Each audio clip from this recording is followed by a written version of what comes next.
This is going to be the opposite of ASMR, guys. Prepare to not be relaxed. So, a lot of people worry about making and fixing mistakes. This model is finished. It is looking quite good. Mephiston Red's known for being weak, right? Wouldn't it be a shame if we did this? Okay, I guess we got to fix that now. Hi guys, this is a quick one. Please leave your comments below for suggestions for other quick topics you'd like to see us cover. Hang around to the end of this. We're going to do some whiteboard explanation. We love the whiteboard to cover the principles from this a bit more clearly on the whiteboard, off model. And on the subject of covering things more clearly, we've also produced a PDF to go alongside this in case you want to take some notes on it or draw diagrams or anything else helpful. Let us know what you think of that, and if you have any suggestions for it, let's jump in and fix my Mini. So we've just traumatized ourselves, and maybe you, the viewers, apologies for that. What we're going to do about it. We've plopped that down on a model. We don't need it anymore. Thank you, Mephiston Red, for your overwhelmingly good coverage. These are the colors that we've used on the piece so far, which we put a fair bit of effort into painting nicely, actually. And what we're going to do is we're going to work on fixing it. So I'm going to go through a few key principles. This won't take very long. And hopefully, I don't expect to be able to 100% fix this, but I think we're going to be able to do a job that will maybe surprise you in terms of just how much we can manage to delete it. So the first steps first, I'm going to be doing this quite a lot with stippling. The model's black and white already, but the first step that I'd recommend is trying to neutralize it in terms of color, because then you just don't have to deal with that screwing anything up. So what I'm going to do here is I'm going to stipple it a bit darker gray here, a bit lighter gray here, and then we'll kind of work on smoothing things out or fixing things. It will be way easier than you guys think, or way less complicated, whichever way you want to put it. We've used dark Reaper mixed with black on the model. I'm going to take a little bit of that first. And starting in the middle, we don't have to just aim for the stripe. Obviously you are generally aiming for the stripe.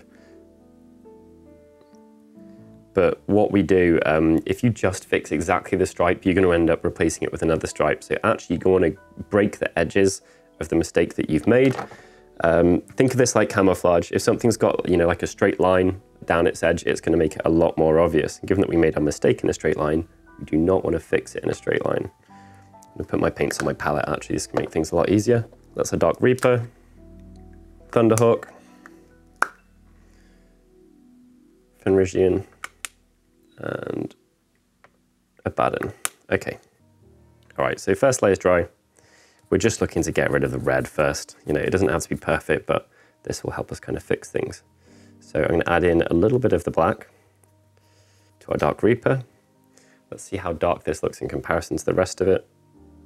I wouldn't expect any of this stuff to kind of go right first time. That's much too dark. Can dilute it more, or we can add more of our other color in.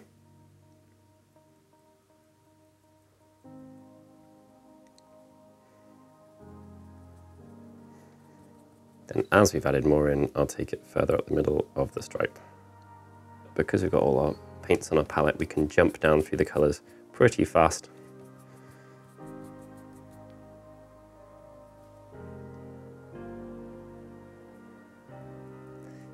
And now what I'm doing is, we've still got kind of this evidence of a smush down there, so we need to break it up. And again, think of camouflage. Like, the more I pull it back, the more you can see it. We need to break up that impression. So I think we need to bring a little bit more of our dark back in. And what I'm going to do is I'm going to start working with my paint more dilute, just so we can be more subtle. By dilute, I mean I'm getting the water from the dampening pad, and there's a higher proportion of that in with the paint. I'm also working more off the brush. So I'm going to start not just on the bit we're trying to fix, either side of it, towards the bottom of it, adding on a few kind of distractions, really, or altering details.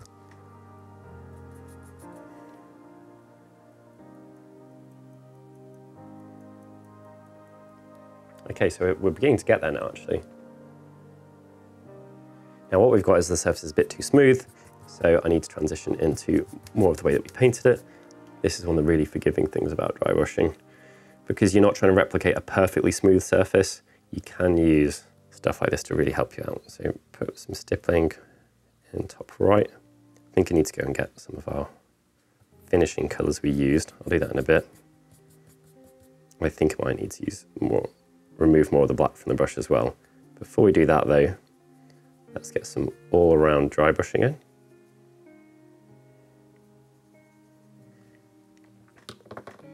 I'm going to give our brush a real clean. Because we have some black in there, it's kind of contaminating the lighter colours when we attempt to use them. There we go, that's pretty good.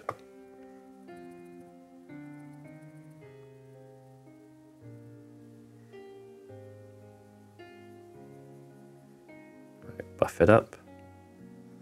Bring back some of those highlight accents that we had towards that top right part of it.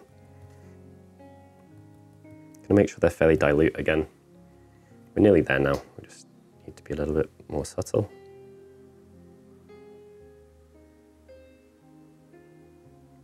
Use really light pressure here.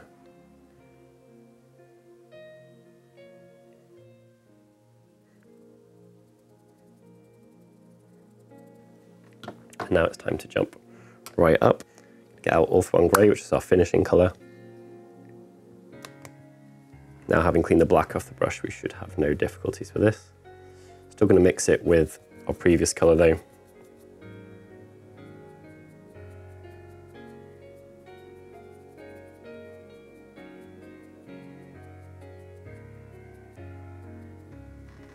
Then I'm going to clean that off and go for a pure attempt.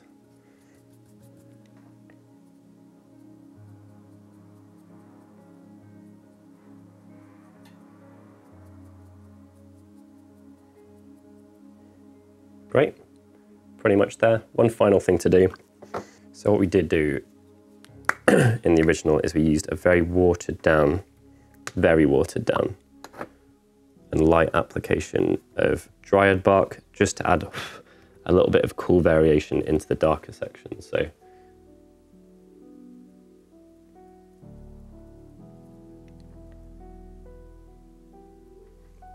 I'm gonna mix that with a tiny bit of black.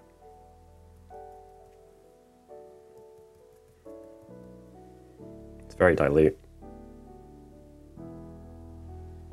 There we go.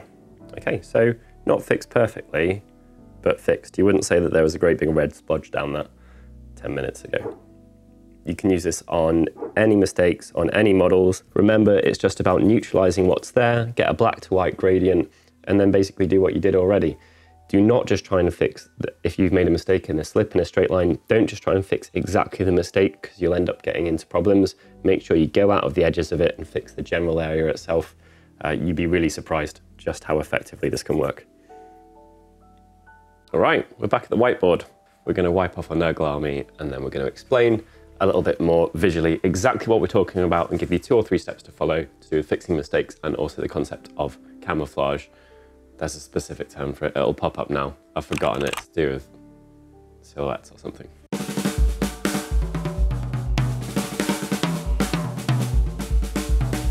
I'll do.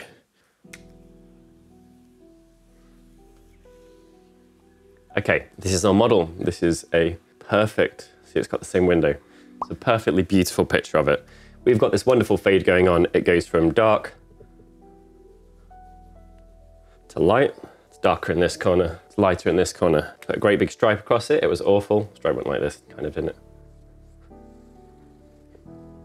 So there's our mistake. That's what we need to fix. In fixing it, if we do something that follows this line pretty much exactly, we might miss it, which is awful and is going to stand out. But even if we get it perfect, we're still going to have a great big line across a smooth panel. So what we need to do is we need to obliterate it in bits and bobs.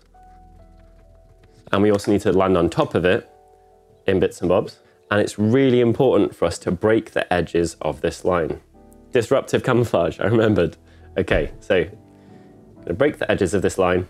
And then what you've done is instead of having a smooth transition here and a great big straight line, this edge at least has been deleted. And with this edge deleted, you've got so much less to fix. Get rid of the edge, get rid of the hard line, because if you slip it, it's generally going to be a hard line, and that's half the battle. Then you simply stipple over it, replicating what you've got elsewhere. You can base it down light, base it down black. If you've done a black mistake on a, like a light yellow area, just just get it with black and white paints or something that covers well to roughly the same gradient, then repaint it again yellow. Very last step, if you haven't done a perfect job, something that we didn't feel the need to do on ours, you could just add something across it. Let's say you add some chipping or a scratch. If you add a couple more details that are gonna break it up, or some chipping at the side, that is gonna pull attention. Add other hard lines, and that will pull attention from your hard line that hopefully you've made a soft line.